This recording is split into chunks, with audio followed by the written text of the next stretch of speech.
بسم الله الرحمن الرحيم. وقوله تعالى ومن الناس من يتخذ من دون الله أندادا يحبونهم كحب الله والذين آمنوا أشد حبا لله.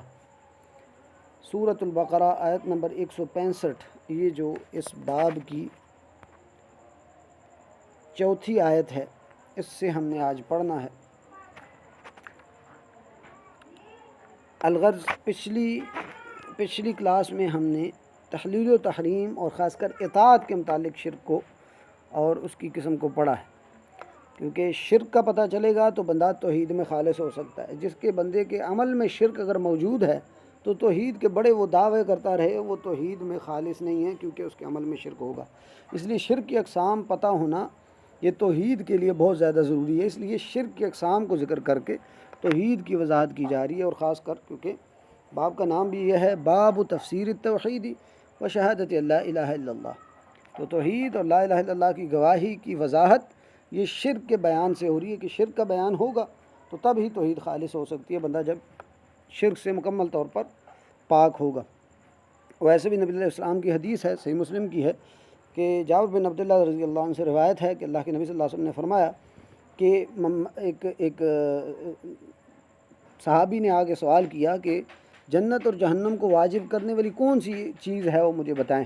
تو اللہ کے نبی صلی اللہ علیہ وسلم نے فرمایا تھا من مات لا یشرک باللہ شیئا دخل الجنہ ومن مات یشرک باللہ شیئا دخل النار.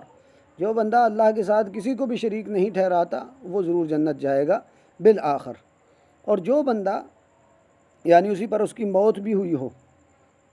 شرک سے بچے ہوئے حالت میں اور توحید کی حالت میں. اور دوسری چیز کہ جو بندہ جس کے عمل میں ذرہ بھی شرک ہے وہ بندہ جہنم میں جائے گا. یہ اللہ کے نبی صلی اللہ علیہ وسلم نے قانون بتایا. خیر، تو پچھلی آیت میں ہم نے یہ چیز پڑھی، اتخذوا احبارهم ورهبانهم اربابا من دون اللہ والمسیح ابن مریم. تو اس آیت میں اللہ تعالیٰ نے اس بات کی وضاحت کی کہ اللہ اور اس کے رسول کے علاوہ اطاعت کسی کی بھی نہیں ہوگی، اور جو اللہ اور اس کے رسول کی اطاعت کو چھوڑ کر، کتاب و سنت کو چھوڑ کر، اللہ اور اس کے رسول نے جو حلال کیا ہے یا پھر جو انہوں نے حرام کیا ہے اس کو چھوڑ کر کسی اور کی اطاعت کرتا ہے اللہ کی نافرمانی میں، اور اگر اس کو جائز قرار دیتا ہے اور جائز سمجھتا ہے تو یہ تو شرک میں مبتلا ہو گیا.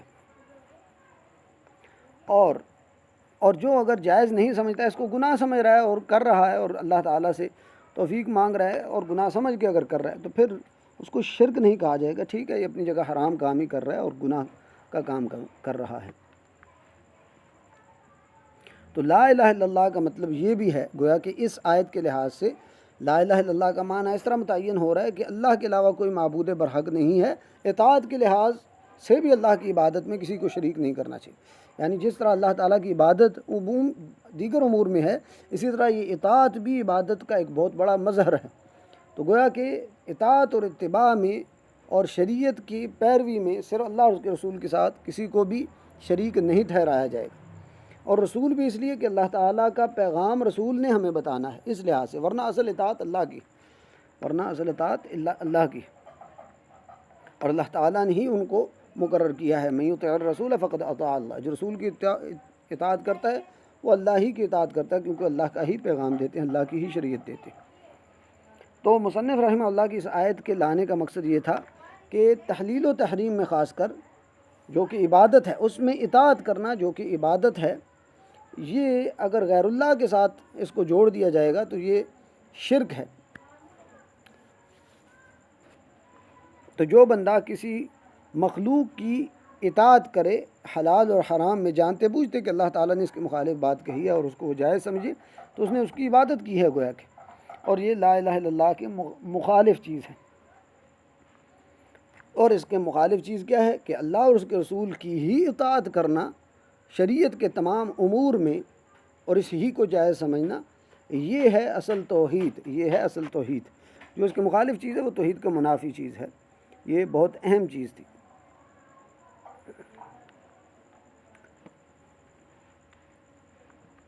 تو دیگر امور میں جیسا کہ دعا، استغاثہ اور اسی طرح عبادت، اسی طرح اطاعت بھی جو ہے یہ عبادت ہے، اور اس میں بھی شرک کی نفی کی گئی ہے اس پچھلی آیت کے ذریعے.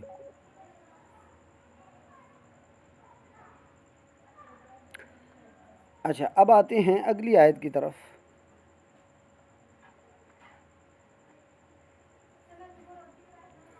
تو اگلی آیت میں ہے اللہ تعالیٰ فرماتے ہیں اعوذ باللہ من الشیطان الرجیم ومن الناس من یتخذ من دون اللہ اندادا، لوگوں میں سے بعض لوگ اللہ کے علاوہ شریک بنا لیتے ہیں، اللہ کے شریک بنا لیتے ہیں اور ان کو معبود سمجھتے ہیں۔ یحبونہم کحب اللہ، کس لحاظ سے شریک بناتے ہیں کہ ان سے محبت اس طرح کرتے ہیں جیسا کہ اللہ سے محبت کرنی چاہیے۔ خیر اس میں بھی تفسیر ہے، دو قسم کی تفسیریں ذکر کی گئی ہیں۔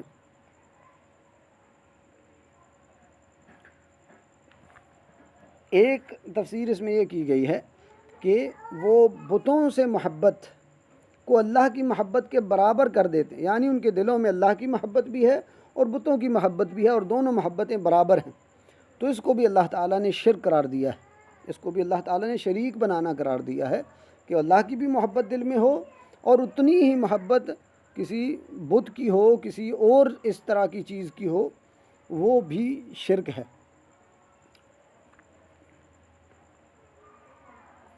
ایک تو یہ معنی ہو گیا، اور دوسرا معنی مفسرین نے یہ کیا ہے کہ وہ ان بتوں کے ساتھ یا ان اولیاء کے ساتھ جن کو انہوں نے اللہ کا شریک بنایا ہوا ہے، وہ ان سے ایسے محبت کرتے ہیں جیسے مومن اللہ سے محبت کرتے ہیں، یہ بتوں کے ساتھ اس طرح محبت کرتے ہیں۔ لیکن پھر بھی اللہ تعالیٰ نے بعد میں اس کا مزید ذکر کیا کہ والذین آمنوا اشد حبا للہ، ایمان لانے والے، اللہ تعالیٰ پر ایمان لانے والے، وہ اللہ سے ہر چیز سے بڑھ کر محبت کرتے ہیں، بلکہ ان مشرکوں کی جو اپنے شرکاء کے ساتھ محبت ہے، یہ مومن ان سے بھی بڑھ کر اللہ تعالیٰ سے محبت کرتے ہیں، کیونکہ اللہ تعالیٰ کے ساتھ محبت ان کی خالص ہوتی ہے اور ان کی محبت یہ شرک پر مبنی ہے، کیونکہ مومنوں کی محبت جو ہے وہ آسانی کے معاملات میں بھی اور تنگی کے معاملات میں بھی وہ صحیح ہوتی ہے اور ثابت رہتی ہے، اللہ تعالیٰ کے ساتھ جڑے رہتے ہیں۔ اور مشرکوں کے معاملے کو اللہ تعالیٰ نے قرآن میں بیان کیا ہے کہ ان کی بتوں کے ساتھ یا اولیاء کے ساتھ یا جن کی بھی وہ عبادت کرتے تھے، ان کی محبت ان کے ساتھ ایک خاص وقت کے لیے تھی، جب ان کو پریشانی آتی، مصیبت آتی تھی تو اس میں گھر جاتے جب، تو ان کو پتہ ہوتا تھا کہ اب یہ ہمارا کچھ نہیں کر سکتے، پھر وہ اللہ تعالیٰ کو خالص پکارتے تھے، وہ خالص اللہ تعالیٰ کی ذات کو پکارتے تھے۔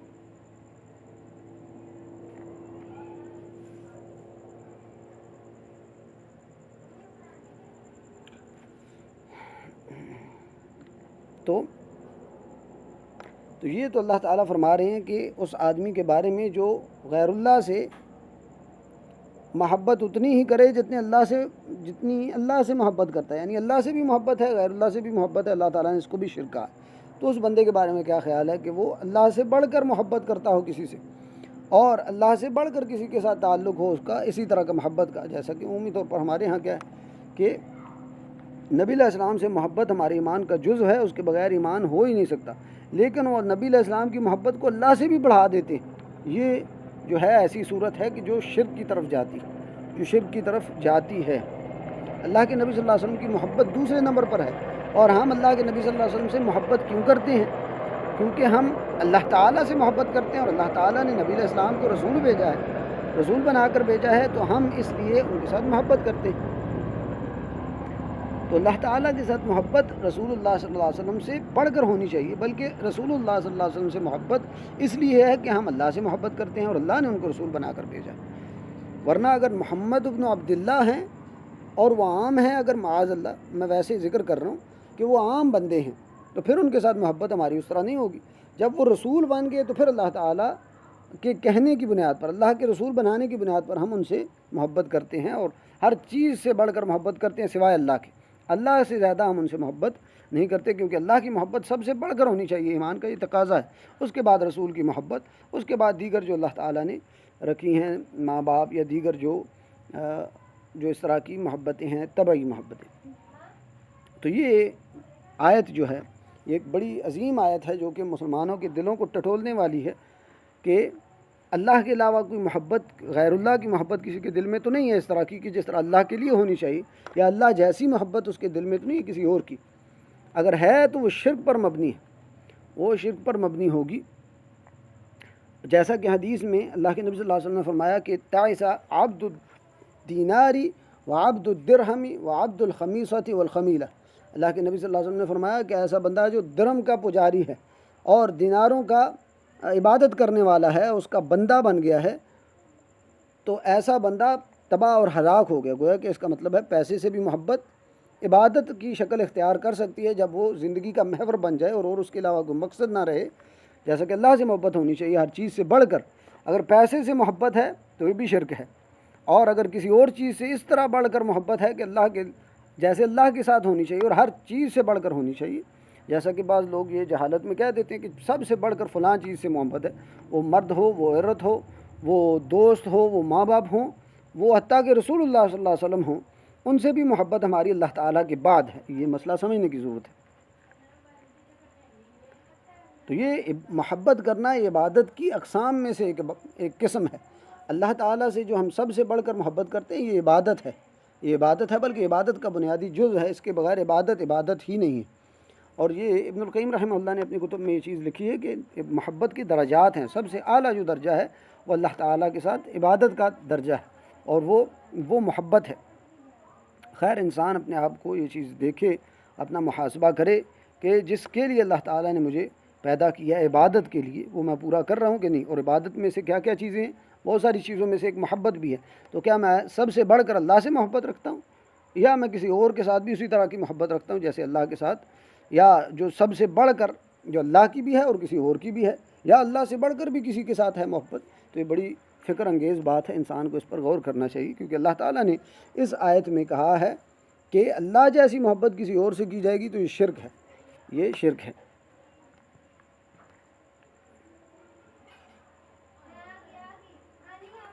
خیر،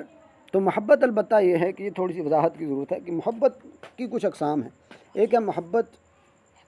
جو اللہ تعالیٰ کے ساتھ محبت ہونی چاہیے،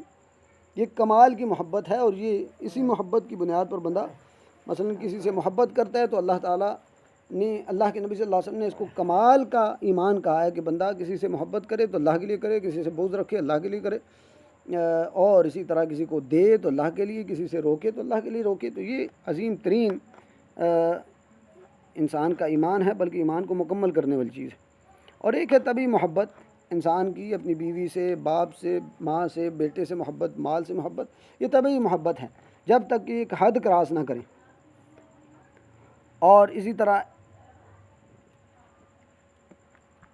ایک ہے جو اللہ کے محبت کے منافی محبت ہے، کہ اس میں اللہ سے بڑھ کر محبت ہو جائے تو وہ شرک کی شکل اختیار کر جاتی، جس سے اللہ تعالیٰ نے منع کیا ہے اس آیت میں، اور کہا ہے کہ اللہ جیسی محبت اللہ جیسی محبت کسی اور سے نہیں ہونی چاہیے،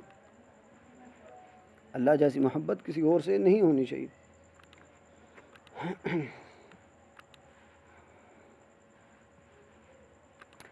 جی ہاں،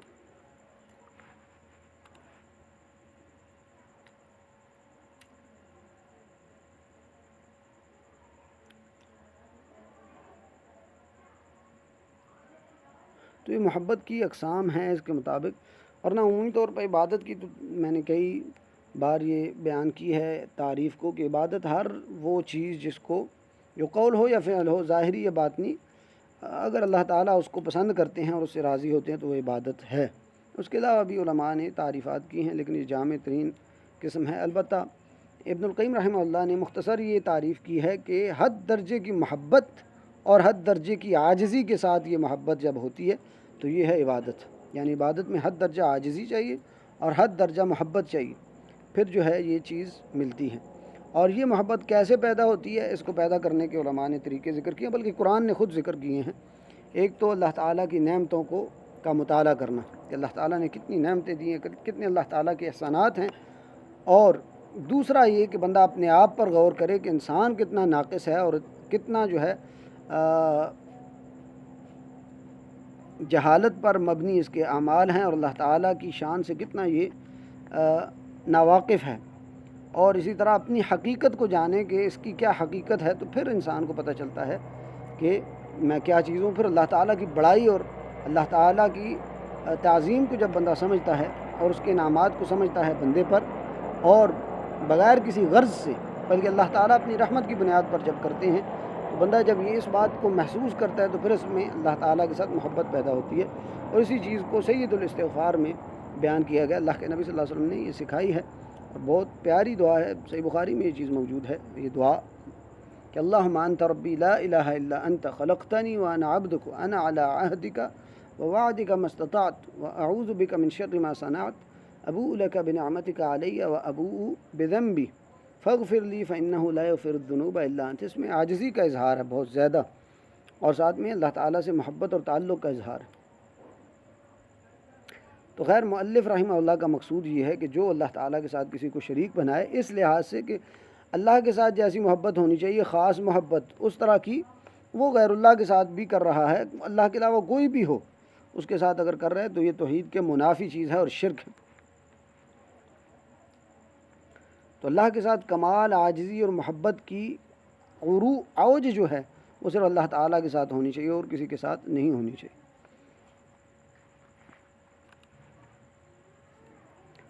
تو خیر یہ آیت جو ہے یہ چوتھی آیت تھی اس باب کی، اور اس میں مراد تھا توحید اور لا الہ الا اللہ کا بیان، اور کس لحاظ سے کہ اللہ تعالیٰ کے ساتھ جو محبت خاص ہے اور جو خالص اللہ تعالیٰ کی محبت عبادت کو لازم قرار دیتی ہے اس محبت کی بنیاد پر، تو یہ صرف اللہ تعالیٰ کے ساتھ ہے۔ جو اس میں اللہ کے ساتھ کسی اور کو شریک ٹھہراتا ہے وہ بندہ مشرک ہے، اور لا الہ الا اللہ کی بھی منافی یہ چیز ہے اور توحید کے بھی منافی چیز ہے۔ بے شک وہ لا الہ الا اللہ زبان سے کہہ رہا ہے اور اس پر کچھ عمل بھی کر رہا ہے، لیکن اس میں اگر یہ چیز پائی جا رہی ہے کہ وہ اللہ کے علاوہ کسی اور سے محبت اتنی کرتا ہے جتنی اللہ سے کرنی چاہیے، تو اس کا مطلب اس کے دل میں شرک ہے۔ تو شرک کی تمام اقسام کی نفی ضروری ہے، کسی ایک قسم کی بھی شرک انسان میں نہ پایا جائے، یہ اللہ تعالیٰ کو مطلوب ہے۔ اور یہ کیسے پتہ چلے گا؟ جب انسان کو علم ہوگا توحید کا بھی اور شرک کی اقسام کا بھی، تو پھر بندہ اس پر عمل کر سکے گا، ورنہ اس کے لیے ممکن نہیں۔ اور شرک اگر بندے کے عمل میں پایا گیا تو اللہ کے نبی صلی اللہ علیہ وسلم نے فیصلہ فرمایا کہ بندے کے عمل میں ذرہ برابر بھی شرک ہے تو اس نے جہنم میں جانا ہے، جنت میں نہیں جا سکتا۔ یہ اللہ تعالیٰ نے، اللہ کے نبی صلی اللہ علیہ وسلم نے کلیئر کٹ ذکر کیا، اور قرآن میں بھی اس بات کو ذکر کیا ہے اللہ تعالیٰ نے۔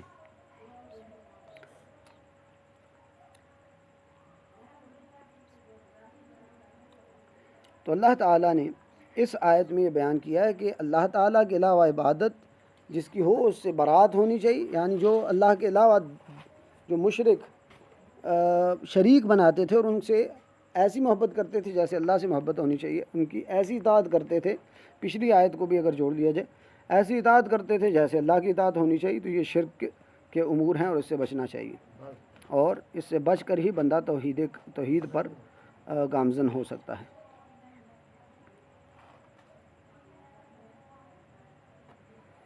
اور اللہ تعالیٰ نے پھر ایمان والوں کی تعریف بھی اس طرح کی نا، والذین آمنوا اشد حبا للہ، اصل ایمان والے، اصل توحید والے وہ ہیں کہ جو اللہ سے ہر چیز سے بڑھ کر محبت کرتے ہیں، اپنے والدین سے، اپنے ماں باپ سے، اپنی اولاد سے، حتیٰ کہ اللہ کے نبی صلی اللہ علیہ وسلم نے اپنے بارے میں بھی کہا کہ صحیح بخاری میں روایت ہے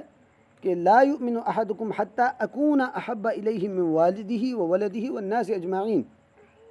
کوئی بندہ اس وقت تک ایمان نہیں مکمل کر سکتا جب تک کہ مجھ سے اپنے والدین، اپنے بچوں اور تمام لوگوں سے بڑھ کر محبت نہیں کرتا۔ یہ تو نبی علیہ السلام کی بات ہے، اللہ سے محبت تو نبی علیہ السلام سے بھی بڑھ کر ہونی چاہیے۔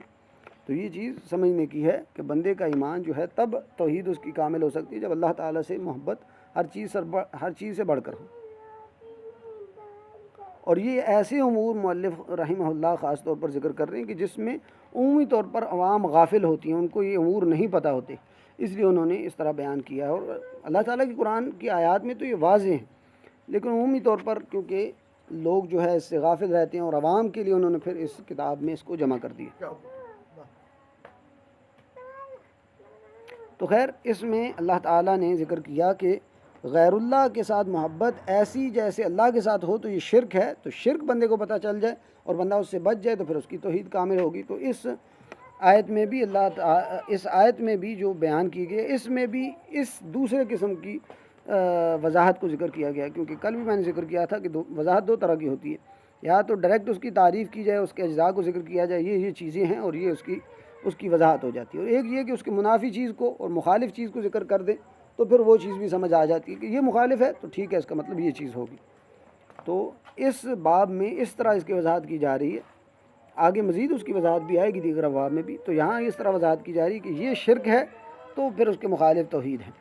یعنی اللہ سے محبت پھر ہر چیز سے بڑھ کر ہونی چاہیے، تو یہ توحید ہے۔ اس آیت کا یہ درس ہے گویا کہ۔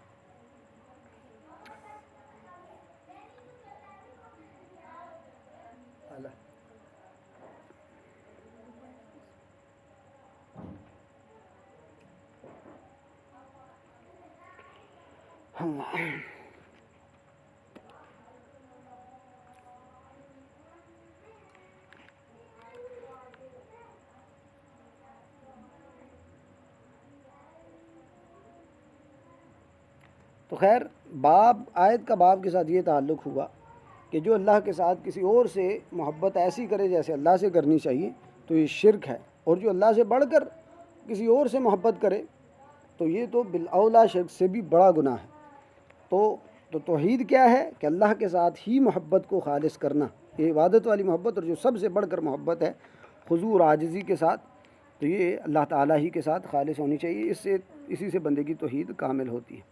خیر اگلی حدیث کی طرف آ جاتے ہیں۔ وفی صحیح، اور صحیح مسلم میں ہے، صحیح سے مراد یہاں صحیح مسلم ہے۔ صحیح مسلم میں یہ حدیث ہے نبی علیہ السلام سے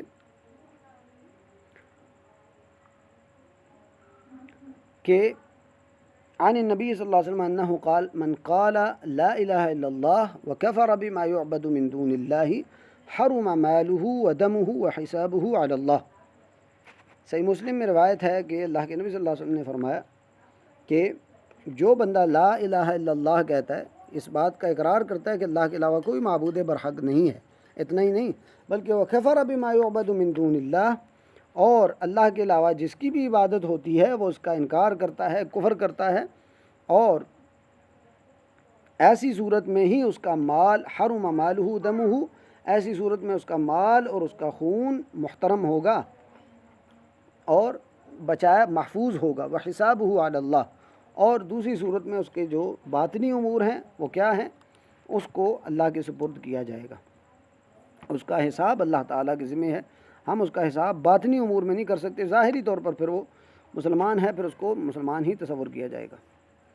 تو وہ کفر بما یعبد من دون اللہ،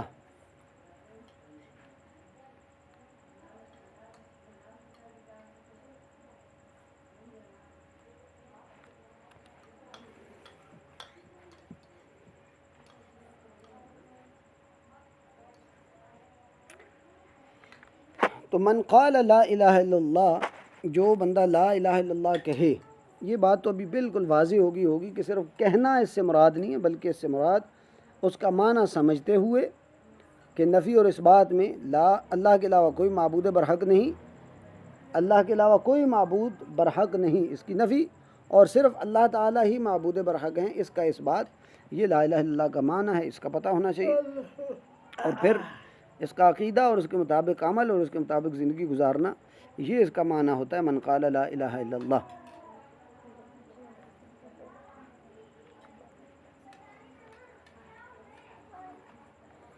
اور وکفر بما یعبد من دون اللہ، اور ساتھ ساتھ وہ اس بات کا عقیدہ بھی رکھے کہ غیر اللہ کی جو عبادت ہوتی ہے، اللہ کے علاوہ جس کی بھی عبادت ہو رہی ہے، اس آدمی یہ عقیدہ رکھے کہ یہ کفر ہے، گمراہی ہے، اور یہ عقیدہ صرف ضروری، یہ عقیدہ کافی نہیں ہوگا۔ اللہ تعالیٰ نے کیا کہا، وَكَفَرَ بِمَا يُعْبَدُ مِن دُونِ اللَّهِ، اللہ کے نبی صلی اللہ علیہ وسلم نے فرمایا کہ وَكَفَرَ بِمَا يُعْبَدُ مِن دُونِ اللَّهِ، اس بات کا عقیدہ رکھے کہ جو غیر اللہ کی عبادت کر رہا ہے وہ کفر کر رہا ہے، وہ گمراہی پر مبنی ہے۔ یہ صرف اتنا عقیدہ رکھنا کافی نہیں ہے کہ جی اللہ کے علاوہ عبادت یہ جائز نہیں ہے، یہ تو ایک طرح کی یعنی اس میں نرمی کی بات ہے، نرمی ضروری نہیں ہے، نرمی صحیح نہیں ہے، بلکہ اگر اس بندے یہ اتنی بات بھی مطلب اس سے ایمان مکمل نہیں ہوگا، بلکہ بندہ پوری طرح جو ہے اس بات کی بالجزم ذکر کرے کہ ایسا بندہ جو غیر اللہ کی عبادت کر رہا ہے وہ کفر اور گمراہی میں مبتلا ہے۔ تو اس سے یہ چیز لازم آتی ہے کہ جو مشرک ہیں اور جو کفار ہیں، ان کے اوپر اگر حجت قائم ہو گئی ہے، اگر ان کے اوپر حجت قائم ہو گئی ہے اور ان کو اسلام کا پیغام مل گیا ہے، اس کے باوجود ڈھٹائی سے وہ ایمان نہیں لا رہے، تو ان لوگوں کی تکفیر کرنا، ان کو کافر اور مشرک سمجھنا اور ان کو کہنا یہ لازمی ہے، ورنہ بندہ اسلام میں داخل نہیں ہوگا، اس لیے کہ جو بندہ غیر اللہ کی عبادت جو ہو رہی ہے، جو کر رہے ہیں، ان کو بھی اگر صحیح کہتا ہے، مثلا جی یہود اور نصارہ بھی ممکن ہے ٹھیک ہوں، اگر ان کو باقاعدہ ٹھیک کہتا ہے تو یہ تو بالاولیٰ کافر ہے، اسلام میں داخل ہی نہیں ہوا، کیونکہ وہ غیر اللہ کی عبادت کو صحیح کہہ رہا ہے، اور لا الہ الا اللہ کا معنی اللہ کے علاوہ کوئی معبود برحق نہیں، یہ تو ڈائریکٹ کلمے کی منافی ہو گیا۔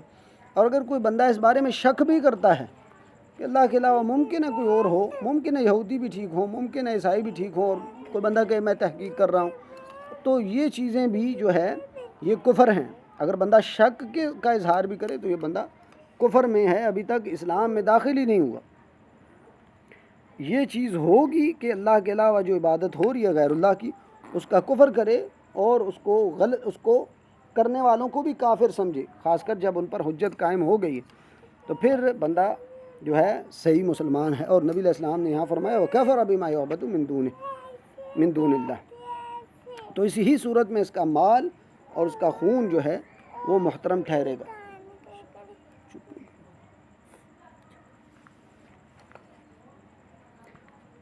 یعنی دنیا میں اس کے ساتھ کیا معاملہ ہوگا؟ دنیا میں شرعی لحاظ سے پھر اس کا مال محفوظ ہو جائے گا، اس کا خون بھی محفوظ ہو جائے گا۔